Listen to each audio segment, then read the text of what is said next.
Hello, Chris here. Today I'm going to talk to you about mast cell activation syndrome. So basically, this is when mast cells, which are white blood cells that are found in connective tissue. And if you've watched my other videos, you know that I have Ehlers-Danlos, which is a connective tissue disease. So things like mast cell are more likely to happen in people with connective tissue disorders.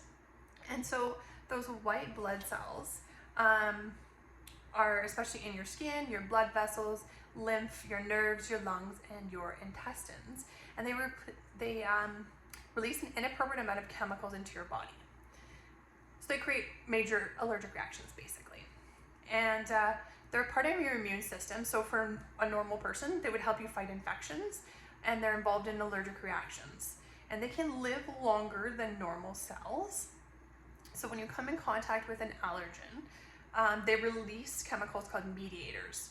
Some are released right away, and some take a little bit longer to be released. So sometimes it can be an immediate allergic reaction, and sometimes it takes a little bit of time. So you could, let's say, eat something and not know you were going to have a reaction for, it could take like hours, right? So it just depends. So one of those chemicals that's released is histamines, which is what is involved in allergic reactions. And some of the things that can happen is expanding blood vessels, brain fog, rashes, itchy skin, swollen skin, mucus buildup, tightened airways, wheezing, headaches. It can lead to things like osteoporosis, uterine cramping, so weirdly seeming disconnected things, and in the worst case, anaphylaxis. So in a healthy person, these chemicals will help protect and heal. But with mast cell, it's actually a negative thing. So it can trigger things like, it can be triggered by things like infections and medications, being stung by an insect, reptile venom, fragrances, stress, exercise, food, antibiotics, other medications like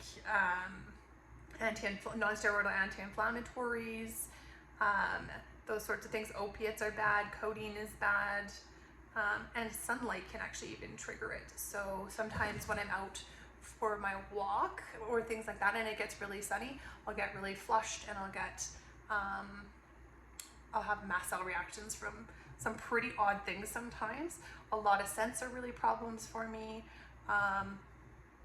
Generally the beginning of this season, when I get stung by bit by my first mosquito, I almost always have a pretty bad mast cell reaction to those kind of things. It just depends, and it's a little bit unstable. So there might be like a lot of reactions, and sometimes there's anaphylaxis. For me, I've been near anaphylaxis, but luckily I haven't had full-on anaphylaxis. I have an EpiPen in case I need it, and I have been very close, but I have not had to inject, thank goodness.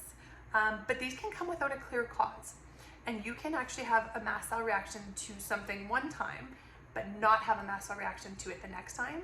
Your mast cell reaction could be anaphylaxis based, or it could be more gut based one time. It just depends on how your body takes it. So then there is something called mastocytosis. Now this is related to mast cell, but it's not the same. It's a lot more like cancer, and it's like a blood disorder like leukemia. And so it is where you're actually producing extra mast cells instead of your mast cells having a reaction. So it is a totally different thing. So with mast cell activation syndrome, which is what I have, it's when you're releasing too many chemicals and causing allergy symptoms.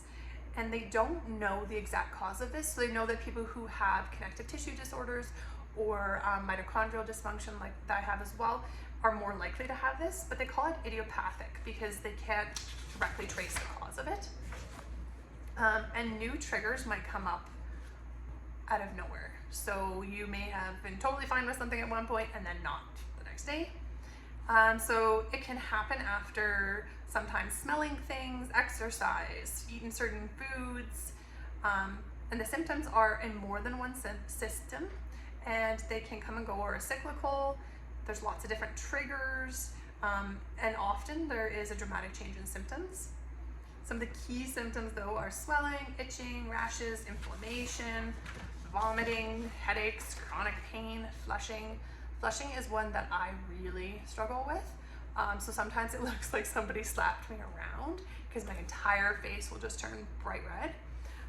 Chronic pain, diarrhea, constipation, fast heartbeat, low or high blood pressure, fatigue, fainting, sweats, abdominal pain and bloating.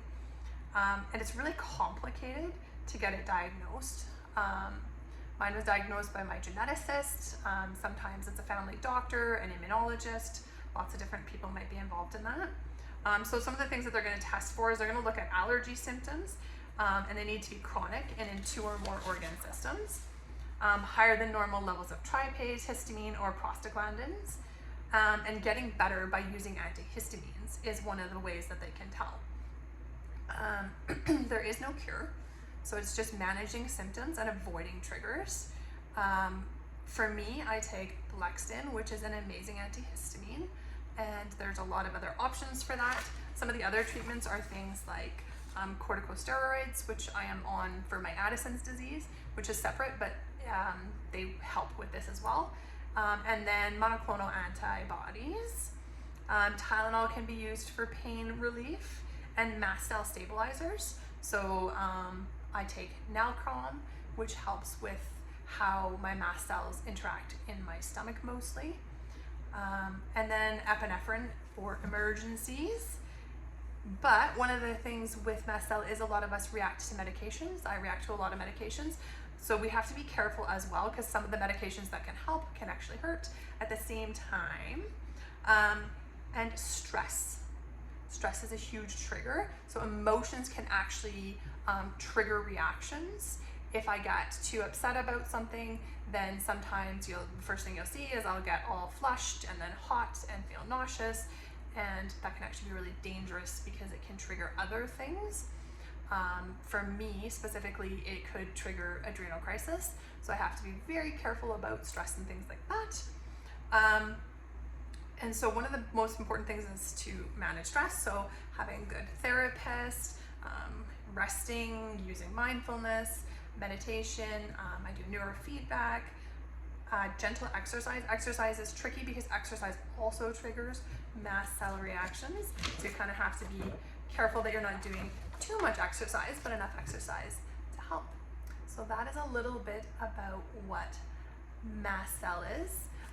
And it is something that impacts me on a daily basis, even though I am medicated for it, and it helps with the symptoms. I never know when I'm going to have a mast cell reaction. I have a mast cell reaction every day, and have for the last couple of years. I've been having them my whole life. I didn't know what they were. Now I'm better able to know, but I have to be really careful with food triggers and things like that, and keep track of what triggers, and just hope that I don't come across anything that leads to full-on anaphylaxis. Thank you for listening, and I will see you in the next video.